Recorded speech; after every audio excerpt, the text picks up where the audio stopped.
Dos Compañeras. Pilipinas, ang oras po 6:41. Eto na ang mag-partner na mas paliliwanagan tayo pagdating sa batas. Mga payo ng mga abogado, mga usaping abogado na mas malinaw na pag-uusapan para mas maintindihan natin. Kumpanyera ng Bayan, si Attorney Rina Seco at ang Panyera ng Bayan, si Attorney Cam, Cheryl Adami Molina. Dos Compañeras sa DZRH Radio, DZRH TV at DZRH Online. Bago mo kasuhan, bago ka pumirma, bago ka makipagkasundo, makinig muna sa Dos Compañeras. Dos Compañeras. Magandang gabi Pilipinas, ito pa ang programang Dos Compañeras. At ako po nagsusolong panyera ng Bayan, Attorney Rina Seco, sa ngalan po ni Attorney Cam, para sa DZRH, una sa Pilipinas, una sa Pilipino. Dos Compañeras. Hump Day! Today is Wednesday, Miyerkules pa lang po. Para po sa mga excited na mag-weekend, by Miyerkules pa lang po, after today, meron pa tayong 2 araw na toil para bago matapos ang linggong ito. Dos Compañeras. Pero magkakatapusan na po, kailan ba? Sa Lunes, no? Magkakatapusan na po sa Lunes, andabayanan po ang mga pagbabago na mangyayari dito po sa Dos Compañeras, kung ito pa ay Dos Compañeras pa. Okay, samahan niyo po ako hanggang 7:30 ng gabi. Maganda po ang ating tatalakayin hango, no? Doon sa bagong desisyon po ng Korte Suprema na ililabas 5 days ago patungkol doon sa administrative divorce, no? Meron po kasing diborsyo, no? Bagaman at wala tayo dito sa Pilipinas sa diborsyo, meron pong diborsyo sa ibang bansa na 2 proseso, ano? Yung isa, yung mutual agreement ng mga partido, at yung isa, yung diborsyo na nakuha sa korte. Dos Compañeras. Of course, no, sa marami pong pagkakataon, no, napakarami ng mga kaso ng judicial divorce obtained abroad na pinayagan man po ng Korte Suprema dito sa Pilipinas, bagaman at sa ating bansa ay wala pong diborsyo, no? Ang tanong ngayon, paano, no? Dito na pumapasok po yung pirmahan sa pagitan ng mag-asawa na nagsasabing hiwalay na tayo. Dos Compañeras. Yun po ba ay kinikilala dito sa Pilipinas? Yan po ang ating tatalakayin tonight. And if you have questions, 0919-282-6485. At syempre pa dito po sa ating DZRH TV4K livestream sa YouTube bilang comment, at susubukan ko pong sagutin ang inyong mga katanungan. Live din po tayo sa DZRH Dos Compañeras Facebook page, gayon din sa DZRH News Facebook page at DZRH News Television Facebook page. Dos Compañeras. Alam niyo po, no? Napakaraming beses na nating tinalakay. I think twice or thrice na nating tinalakay yung tungkol sa recognition of divorce. Pero yun pong tinalakay natin doon ay yung judicial divorce o yung decree na nakuha or divorce decree na nakuha sa korte, no? Ibig sabihin, dumaan sa proseso ng pagpapatunay na meron nga sapat na basehan para payagan yung diborsyo doon sa ibang bansa. At syempre, hindi po sapat na makukuha ka lang ng divorce decree kung ikaw ay Pinoy, Hindi po sapat na ikaw ay merong kopya ng divorce decree, no? Ibig sabihin, pahinahintulutan na ng korte ang inyong hiwalayan sa ibang bansa. Hindi po yun sapat dito sa Pilipinas. Kailangan mong patunayan o kailangan mo pa itong iparecognize. At marami mong mga kailangang patunayan kapag ka ikaw ay dumulog sa korte para hilingin, nakilalanin ang divorce decree na nakuha abroad. Dos Compañeras. At syempre pa po sa ilalim po ng ating batas, sa ating family code, ang sinasabi para mag-qualify or kilalanin ang divorce decree, no, na nakuha sa validly obtained abroad, kailangan ay merong mixed marriage. Una, no, nung una, kailangan ay ang kumuha nito o nagsampa ng petisyon para sa diborsyo ay ang foreign or alien spouse. So halimbawa, no, since kailangan ng mixed marriage, isang Pinoy at isang citizen sa ibang bansa, not just dual citizen, kailangan po ng citizen ng ibang bansa at yung citizen na yun ang dapat na magsampa ng petition for divorce. Dos Kumpanya. Pero naiba po ito sa panahon ng Republic versus Molina. I think this is a 2018 case kung saan, no, bagaman at Pinay, no, yung Pinay spouse ang nagsampa ng petition for divorce at ito naman ay napaboran o pinagbigyan o nag-grant ng korte. I think it is in Japan, no? Pinayagan po dahil lang requirement dapat yung alien spouse ang nakakuha ng divorce decree. Sa Republic versus Molina in 2018, bagaman at yung Pinay spouse, no, ang nagsampa ng petisyon para sa diborsyo, dahil doon naman po nag-grant po ito at pinayagan ng korte dito sa Japan, abay kinilala din po ito dito sa Pilipinas. Ang sabi po ng Korte Suprema, it will be a weird scenario na kung halimbawa po itong Pinay spouse ay itinuturing pang may asawa or married pa sa kanyang Japanese spouse, samantalang yung Japanese spouse na yun o yung Japanese na yun ay hindi na niya asawa or hindi na siya asawa, no? Asawa ko siya pero ako hindi niya asawa. So ganun ang lumalabas po kung sakasakali na hindi papayagan itong desisyon na ito or divorce decree na ito na nakuha noong Pinay spouse. Dos Kumpanya. Kaya nga po para ma-address yung weird situation or awkward situation na yun,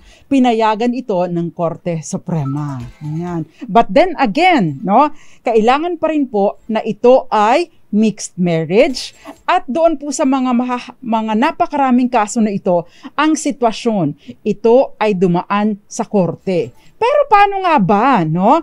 Kung sakasakali po ang mag-asawa, isang Pinoy at isang foreigner or isang alien spouse, no, ay nagkasundo na lamang at nagkapirmahan, ayaw ko na sa'yo, hiwalay na tayo, at ako naman, pumapayag ako, nahiwalay na nga tayo. Pwede po ba itong i-recognize dito sa Pilipinas? Dos Kumpanya. Yan po at iba pa ang ating tatalakayin. Magandang gabi po sa inyong lahat. Maurice, magandang gabi sa iyo. Nanunood sa atin dyan sa Pacific Ocean. Ako, magandang gabi po sa inyo. It's 11:45 p.m. daw. So kung nasaan siya ngayon. Magandang gabi po sa inyo, Maurice. Thank you very much for watching. Gael Enriquez. At syempre pa si Ray Mendoza, si CJ Acelo, at napakaraming iba pang nanunood sa atin tonight. Mirna de la Cruz, nanunood sa atin sa Quezon City.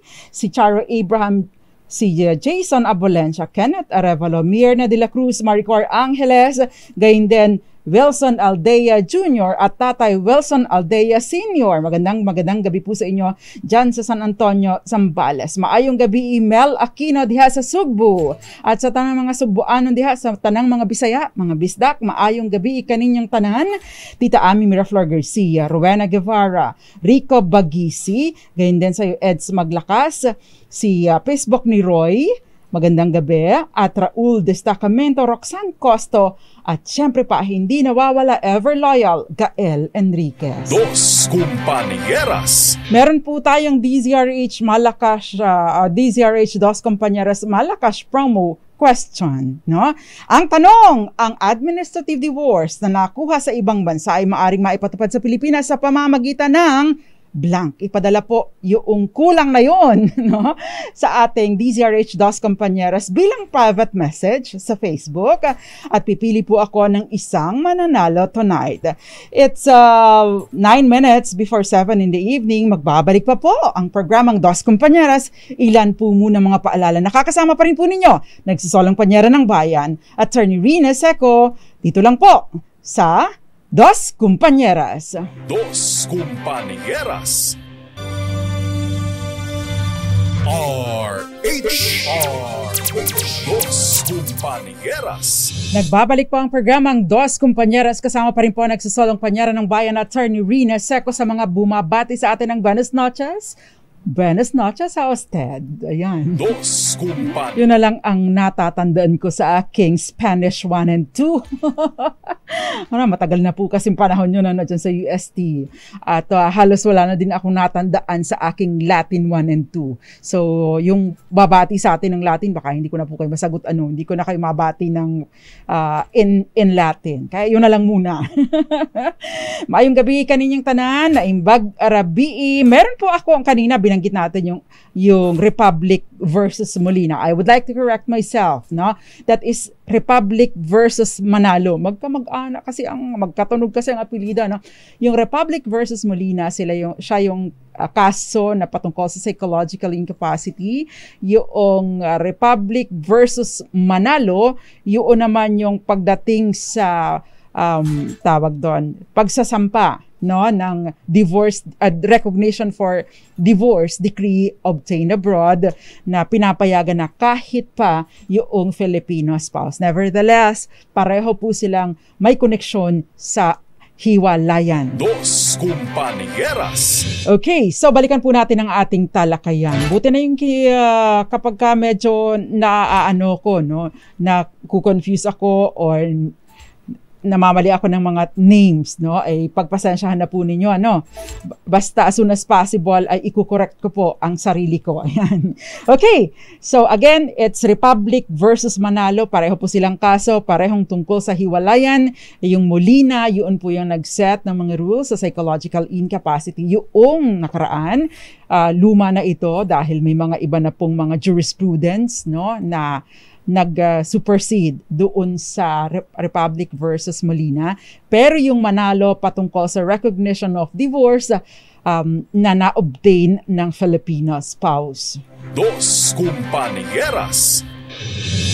Okay, yung pong talakay natin ay batay doon sa Republic versus Nang. Ito ay Feb 27, 2024 case, GR number 249238, no? Kung saan ito pong si Cuevas, ito pong si Nang ay nagpakasal po sa isang Japanese, no? Dito sa Pilipinas sila nagpakasal in 2004. Pagkatapos, medyo nagkalabuan na ng tuluyan, nagkaroon po sila ng divorce decree by mutual agreement. Nagkaroon po sila ng kasunduan na sila ay magdidiborsyo na. Meron silang divorce certificate na na-issue ng Embassy of Japan dito sa Pilipinas. Ngayon, no, ito pa hindi dumaan sa pagdinig ha. Sila po ay nagkasundula, nagkapirmahan po sila at dinala po nila sa opisyal doon sa dito sa in the case of Embassy of Japan, no? Pagkatapos, nag-file po itong sinang, itong babae, yung Pinay, ng petition for recognition ng foreign divorce and declaration of her capacity to remarry. Na ito naman ay nag-grant or pinagbigyan, na-approve ng RTC or Regional Trial Court. Dos Compañeras. Abay, ito naman po ay challenge ng ating Office of the Solicitor General. Bakit ba? Tanong nyo, bakit pa nakikialam ang Solgen? Kasi po, itong Office of the Solicitor General or ang Solgen ay tumatayo bilang abogado ng Estado para protection o para pangalagaan yung pamilya, yung mga pamilya, including yung marriage. Kaya sabi nila, hindi pwede yan kasi hindi naman yan dumaan sa legal na proseso ng diborsyo. Kasi nagkapirmahan lang naman sila at pina-acknowledge lang nila dito na aprubahan naman doon. So sila lang ang nagkasundo on their own. Dos Compañeras. Ay hindi po ba dito sa Pilipinas, sa ilalim po ng Family Code, no? Ang paghihiwalay, ang annulment ay hindi pwedeng subject ng kasunduan, no? O ng compromise ng mag-asawa. In fact, no, kapag ka po kayo ay nag-file ng annulment or petition for declaration of nullity of marriage, meron pong tinatawag na collusion investigation. Anong ibig sabihin nito? Kailangan mapatunayan na hindi kayo nagkakasundo na maghiwalay. Dahil kapag kayo nagkasundo o nagkuntsabahan, madidinay po ang inyong petisyon, no? Dahil ang Solicitor General nagtatalaga ng isang prosecutor para imbestigahan kung kayo ay magkakuntsaba o kayo ay nagkakasundo ng iyong asawa na maghihiwalay na kayo. Prejudicial doon sa kaso mo. Prejudicial ito or delikado ito sa kaso mo. Dos Compañeras. So, yun ang naging argumento ng Office of the Solicitor General. However, pagdating po sa Korte Suprema, sabi yun pong kailangan po, no? Kailangan po, nag-rule po ang Korte Suprema in favor of sinasabi na yung mga Pilipino na nagpakasal sa foreigner ay maaring mag-seek ng judicial recognition of divorce sa ilalim naman ng ating family code. Na ang sinasabi, kung ang marriage between Filipino citizen at ang foreigner ay validly celebrated and divorce is thereafter validly obtained. So yung mga ikinasal, no? At pagkatapos ay nagpa-diborsyo at nakakuha ng diborsyo or validly obtained abroad ang diborsyo, yung alien spouse na kinakapacitate na mag-remarry, yung Pinoy spouse dapat capacitated din na mag-remarry. Dos Compañeras. Dahil again, weirdo na yung Filipino spouse o Pinay spouse ay may asawa pa, samantalang yung itinuturing niyang asawa ay hindi na siya asawa at maaring mag-asawa na ng iba. Dos Compañeras. Ayan. So, kaya nga po, pinayagan pa rin, bagaman at ito ay administrative at hindi judicial. Sabi po ng Korte Suprema, hindi nagmamatter kung ito ay kasunduan lang nila. Ang nagmamatter dito ay ito'y tinanggap doon, and therefore, weird pa rin na hindi mo papayagan dito dahil nga magiging weird ang sitwasyon na married pa yung Pinoy spouse sa isang tao na hindi na siya asawa at maaring mag-asawa na ng iba. Dos Compañeras. Ayun. So the answer is, maari pong kilalanin sa Pilipinas ang diborsyo, bagaman at ito'y napagkasunduan lamang ng mag-asawa sa ibang bansa. Yan. Ito ay sa Japan po, ito yung nangyari no? Kaya lang, I would like to emphasize na ito po ay applicable lamang kung mixed marriage. Anong ibig sabihin nito? Again, isang Pinoy o Pinay at isang alien spouse. Ibig sabihin, yung mga tinatawag ni Attorney Cam na AFAM. Dos Compañeras. Magandang gabi sa iyo, Marcelo M., Mel Aquino, at syempre pa magandang gabi din sa iyo, Cherry Tarayo, dyan sa Lopez, Quezon. Si Mami Belen Rivera dyan sa Santo Tomas, Batangas. Kahapon, I understand, ay fiesta ni Padre Pio. Madami po bang tao dyan sa Santo Tomas kahapon. Magandang gabi din sa iyo, Jason Abulencia, at Miss Charo Abraham, at Rico Bagisi. Yung mga iba pang nanonood sa atin, gusto kong bigyang pansin, mga nanonood po sa atin dyan sa DZRH News. Magandang gabi po sa inyo dahil nakatutok po sa atin Valentino Milena Poncia. Hindi na siya loyal. Royal na siya. Eduardo Narvaez, sabi niya, loyal din po ako. Thank you very much. Star Between, magandang gabi. Nanonood sa atin dyan sa Sweden. Kumusta na kaya si Mami Flory dyan sa Sweden? Valentino Milena Poncia, Peter Lynn Sanchez dyan sa Muñoz, Nueva Ecija. Kala ko nasa Saudi Arabia, Peter Lynn Sanchez. Jerry Sumagaysay na laging nanonood sa atin at na-miss ko na na-meet ko na dito sa ating himpilan si Sir Jerry Sumagaysay. Ganyan din, Luisita Sagun. Magandang gabi po sa inyo. At maraming iba pa. Titingnan natin yung mga nanonood sa atin sa DZRH TV, DZRH News Television. Dahil syempre, lahat po kayo ay mahalaga sa atin. Magandang gabi, Clifford Castro sa Cagayan Valley na Imbag-Arabi. Imelda Obias, nanonood sa atin sa Quezon City. Magandang gabi po sa inyong lahat.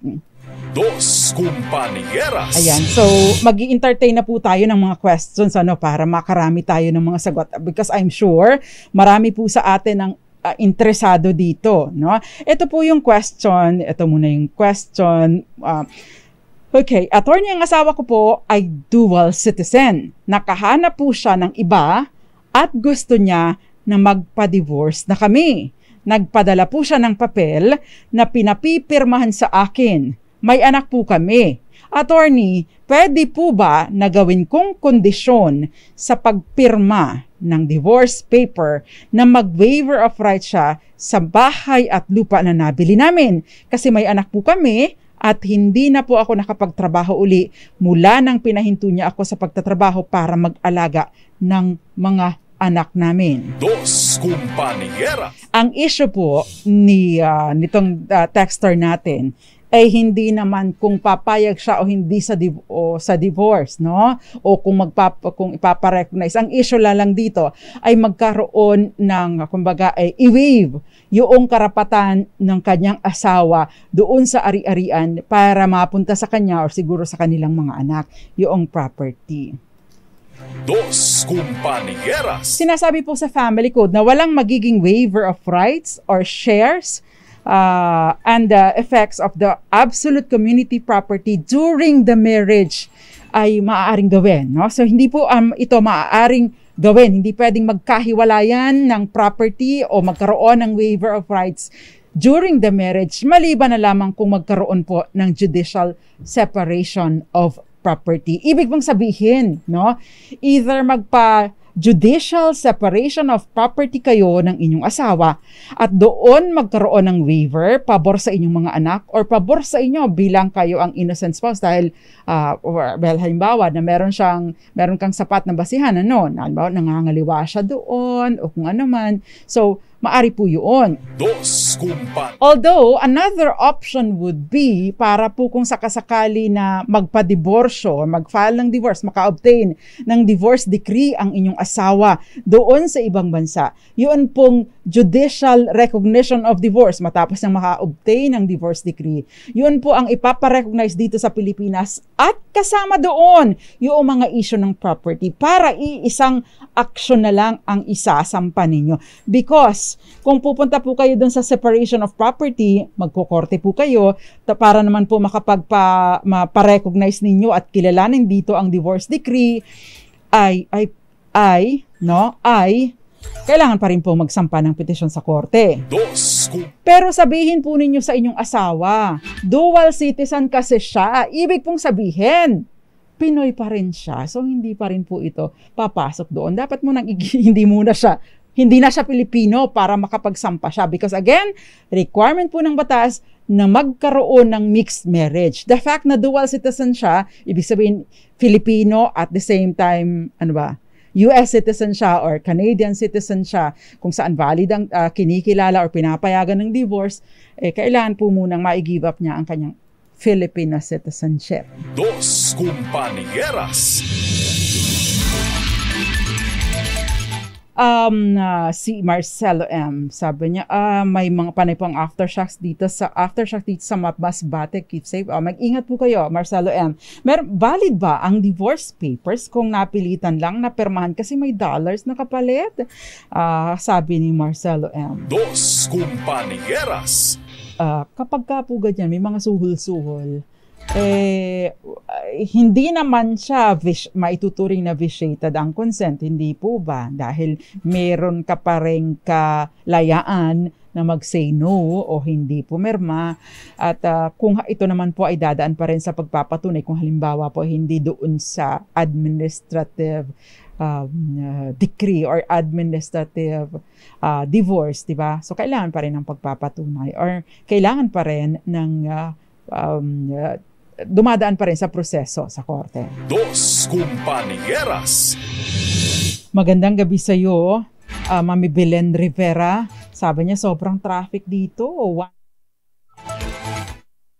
Ay talaga, oo nga, kasi napakaraming pong tao dyan sa Padre Pio. Ang daming mga deboto ng Padre Pio Attorney, kung halimbawa po nag-divorce na, pwede pa din po ba manghingi ng sustento? Dos Compañeras. Kung absolute divorce po, ano, meron po kasi sa ibang bansa, no? Maganda pong tingnan po ninyo yun pong divorce decree, yung desisyon doon sa petition for divorce, no? Bakit? Kasi normally, meron po yung allocation or meron po yung stipulation or order patungkol sa alimony or suporta, sustento doon sa either sa asawa or sa mga anak.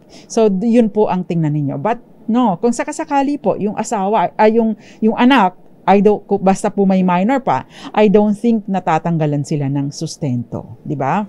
Dos Compañeras. Okay, so yung sustento po, hindi basta-basta mawawala yun kapag ka minor ang children. Pero ang yung asawa po ay depende sa desisyon doon sa divorce decree. Okay, meron pong question dito si Caroline. Attorney, how about the case ng both Filipinos married in the Philippines, naging US citizens pareho? Subsequently, nag-file po ng divorce sa US si babae. Si lalaki ay may girlfriend na Pinay. Okay, so yun yung question niya. Dos Compañeras. Both Filipino citizens married in the Philippines, naging US citizens pareho. Kung halimbawa po ito ay naging US citizen na pareho at hindi na naman sila Pinoy, i-give up nila ang Filipino citizenship, wala na pong problema ito dapat, no? In fact, hindi na po, kumbaga, maaari pong mag-asawa na ng kanya-kanya basta't kailangan lamang po ng certificate of legal capacity to contract marriage kung halimbawa po ay mag-aasawa ulit, no? O kaya naman yung requirements or compliance sa requirements kung saan sila ikakasal. Dahil again, kung hindi na po sila Pinoy, hindi na po sila sinasaklaw ng mga batas ng Pilipinas pagdating doon sa kanilang yung kanilang status bilang mga Pinoy. Dos Compañeras. Okay, may mga questions pa rin po tayo. Pwede pa rin po kayong magtanong at sasagutin po natin yan dito sa ating programa. Magandang gabi sa iyo, Jerome Jerome Lorenzo. Magandang gabi sa iyo. Thank you very much for watching. At syempre nanonood din sa atin si Jen Lorenzo. Magandang gabi din sa iyo, Nancy Madrona. Dos Compañeras. Meron pa pong mga questions dito. Sabi niya, Attorney, paano po kaya yung naikasal sa ibang bansa ng 16? Legal po ba yun? Ayan, kailan po kayo ikinasal or kailan sila ikinasal, no? Kasi bago po ang ating family code, no? Sa ilalim po ng lumang batas, no? Meron pong Act 3613 noong 1929. Ang tagal na nito, malambuhay pa kaya itong mga ito. O ayan naman po yung 1949, no? Na yung pong ikinasal ng 16 at saka 14 ay valid po silang pwede na po silang makapagpakasal basta po may consent ng kanilang mga magulang. Di po ba? Dos Compañeras. By the way, may mga ibang bansa po, and I think it is in Australia, na ang babae or I think ang isa sa mga partido ay 16, tapos yung mapapangasawa ay basta at least 18, ay pinapayagan na po sila. Valid po ang kanilang kasal. But then again, ang sumasaklaw po doon sa status and capacity ng mga Pinoy ay Philippine laws. Kahit pa po nasa ibang bansa pa sila. Dos Compañeras. Basta po ikinasal bago po yung requirement na 18 and 18 years old at least, no? Maaring valid po ito, no? Kung kahit pa 16 years old lang. Because again, sa uluma pong batas, pinapayagan na mag-asawa na or magpakasal na ang 16 anyos. In fact, even 14 years old. Kaya nga si Nanay Flory, napakaagang mag-asawa eh. Dahil ang batas nung araw, mas mababa, no? Ang marrying age. Dos Compañeras. Okay, saan po pwedeng lumapit pag gusto magpalit ng surname? Thank you po. Bong o Milan. Si Bong o Milan, magkano daw magagastos? Actually, unang-una, magsasampa po kayo ng petisyon sa korte. Kung ito po ay change ng apelido, no? So, kung saan po kayo nakatira at least 6 months prior to the filing of the case. Now, as to kung magkano po ang magagastos, syempre, dahil pupunta kayo sa korte, kailangan po ninyo mag-engage ng abogado at ang rate po ng abogado ay depende po. Mga abogado de campanilla, mas mahal. Pero may mga ganito po kapag ka po indigent ay pwede po kayong dumulog sa Public Attorney's Office, nag-handle po sila, kailangan nyo lang po ng Certificate of Indigency mula po sa DSWD or pwede po kayong dumulog sa nearest IBP office at baka po merong mga nagpo-pro bono sa kanila. Dos Compañeras. Carlos Bailon, magandang gabi sa iyo. Sabi sino ba yung nagsabi? Kinasal daw siya ng 17 years old. O nga ganyan namang ikinasal, no? Pero kasi po sa atin na pinapalagay po na kapag masyadong bata pa hindi pa masyadong naiintindihan yung mga kumbaga ay yung mga responsibilidad, yung napakabigat na responsibilidad ng isang taong may asawa. Dos Compañeras. 17 lang ikinasal ang nanay ko. Kasunduan ng mga matatanda. Yun ang pangit nung araw, ipinagkakasundo lang. Dos Compañeras. At ang mama ni Gael ay 16 anyos. 16 anyos nang ikinasal talaga naman. Pero ang importante dyan, ang tawag doon, kapag ka nag-anak, ay responsable naman ng mga magulang. Okay. So, meron po tayong mga questions na sasagutin namin. Especially ito, attorney. Divorced na pero hindi pinarecognize ang divorce dito sa Pilipinas. Ano po ang mangyayari? Yan po at iba pa ang sasagutin natin sa ating pagbabalik. At syempre, meron po tayong question sa ating DZRH Malakas Promo. Ang administrative divorce na nakuha sa ibang bansa ay maaring maipatupad sa Pilipinas sa pamamagitan ng blank. Okay, padala po bilang private message sa akin, DZRH Dos Compañeras Facebook page at mamimili po ako ng isang mananalo ng 500 pesos tonight. Magbabalik pa po ang programang Dos Compañeras. Ilan po muna mga paalala? 17 minutes na po makalipas ang 7 ng gabi. Dos Compañeras. Nagbabalik po ang programang Dos Compañeras kasama pa rin nagsusalang panyero ng bayan Attorney Rina Seco. Tinatalaki po natin tungkol doon sa recognition ng administrative divorce. So kapag ka po may diborsyo na obtain sa ibang bansa, kailangan pong ipa-recognize dito. So, kikilalanin lamang ito sa pamamagitan, kapag ka po kayo ay nagsampa ng petition for recognition of divorce. Usually, kakambal po ng petition for recognition of divorce, yung petisyon ninyo or kahilingan din ninyo na mabalik na sa dati ninyong apelido, ang inyong dati ninyong pangalan, ang inyong apelido. Bakit kanyo? Ay kasi hiwalay na naman kayo Hindi po kasi yun automatic, Kasama na din po sa hinihiling na ipa-cancel yung inyong record na kayo ay kasal pa. Dos Compañeras. So, makikilala lamang po, yun pong administrative divorce na nakuha sa ibang bansa ay maari lamang maipatupad sa Pilipinas sa pamamagitan ng petition for recognition of divorce. Yan po ang sasabihin ninyo kung kayo ay nakakuha ng divorce decree abroad. So, petition for recognition of divorce. Yan po ang paraan para makilala or kilalanin ng Pilipinas ang inyong divorce decree na nakuha sa ibang bansa. Kailangan po iting iparecognize, dahil wala naman po tayong diborsyo dito sa Pilipinas. Yan. Dos Compañeras.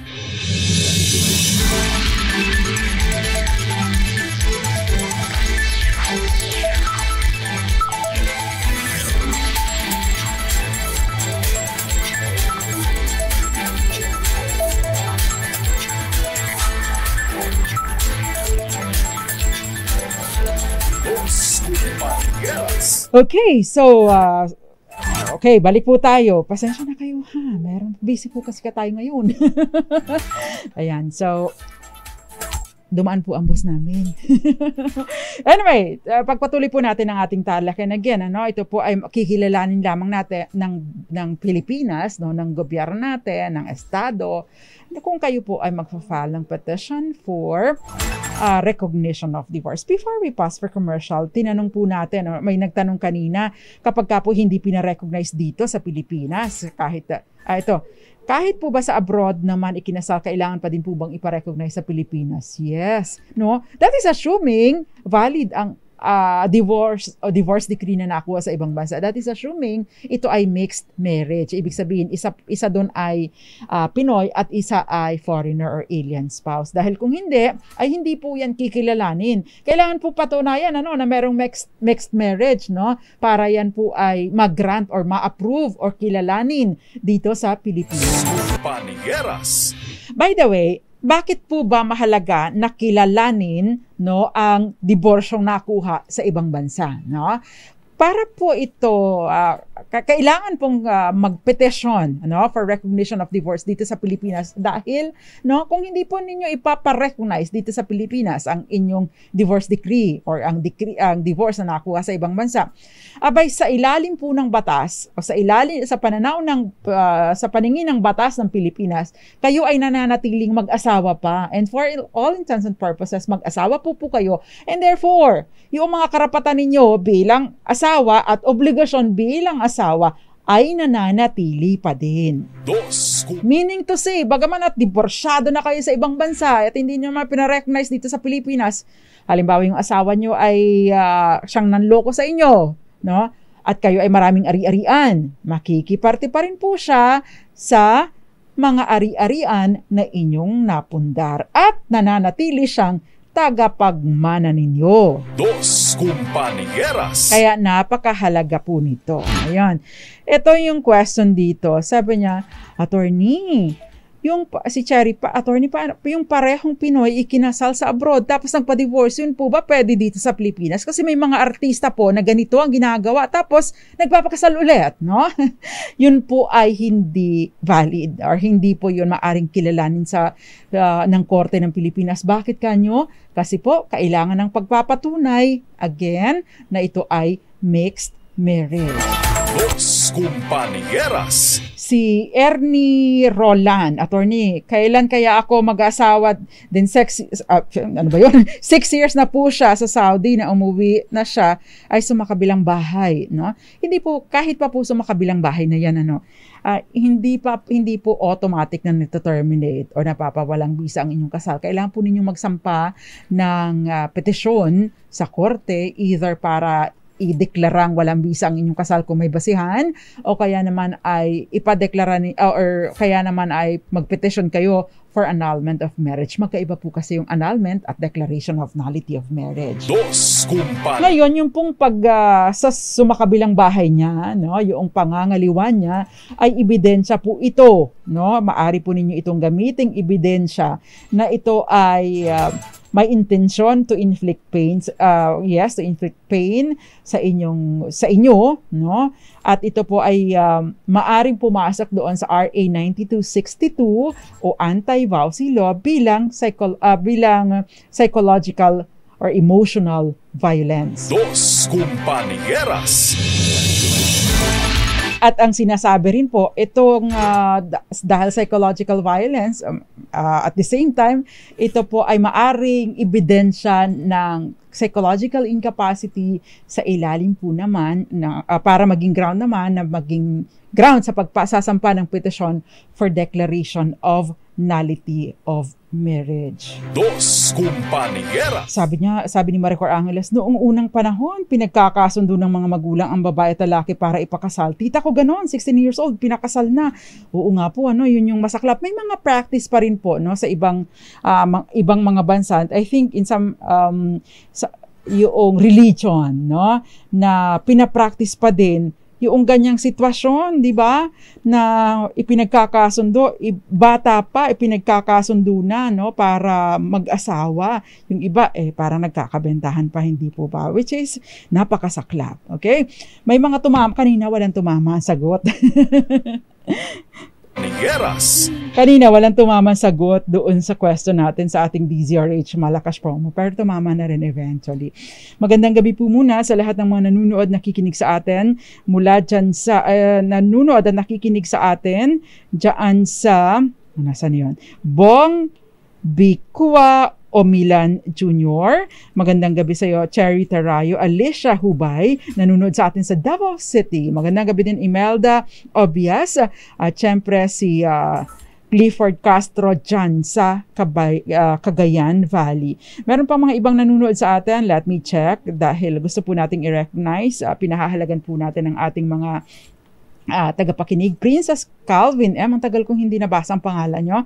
Henry Dolohan dyan sa Botolan, Zambales. Hermenegildo Ligaspi Domeng, gayon din sa iyo, Anthony Abrenica, at maraming iba pa. Thank you very much for watching tonight. Dos Compañeras. Again, marirecognize lamang po ang divorce decree kung kayo ay magsasampa ng petition for recognition of divorce dito sa Pilipinas. Pag hindi pa pa-recognize, nananatili pa rin po kayong kasal sa paningin ng batas ng Pilipinas. Okay, so sa ating pang DZRH Malakas promo question, ang tanong, take two. Ang tanong, ang administrative divorce na nakuha sa ibang bansa ay maaring maipatupad sa Pilipinas sa pamamagitan ng blank.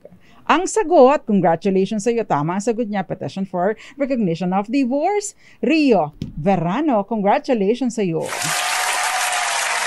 By the way, magkakaroon po ng pagbabago sa Dos Compañeras. Baka hindi na po Dos Compañeras, pero mananatili po ang Legal Education Program ng DZRH bilang serbisyo sa mga kababayan natin, mga suking tigpamina, mga suki natin na nangangailangan ng hindi man personal na payong legal, pero mga kaalaman patungkol sa batas, patungkol sa kanilang legal mga karapatan at mga obligasyon. Pero mananatili po ang inyong lingkod at si Attorney Cam dito sa ating himpilan. Dos Compañeras. Magsama-sama po ulit tayo bukas. Same time, same station, same social media platforms. Again, happy belated birthday sa iyo, Matt Elag, at syempre, Ate Lily Baradi at lahat ng mga nanonood na kikinig sa atin sa iba't ibang panig ng mundo.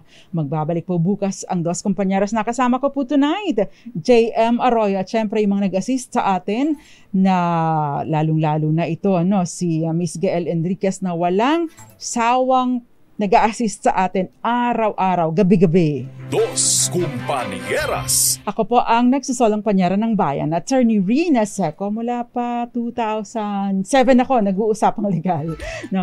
Attorney Rina Seco para sa DZRH, una sa Pilipinas, una sa Pilipino. Magandang gabi everyone. Ang tabayan ng pasusunod na programa, ang programang Lunas at Lunas Extension para sa mga mahahalagang impormasyon tungkol sa kalusugan. Dos Compañeras.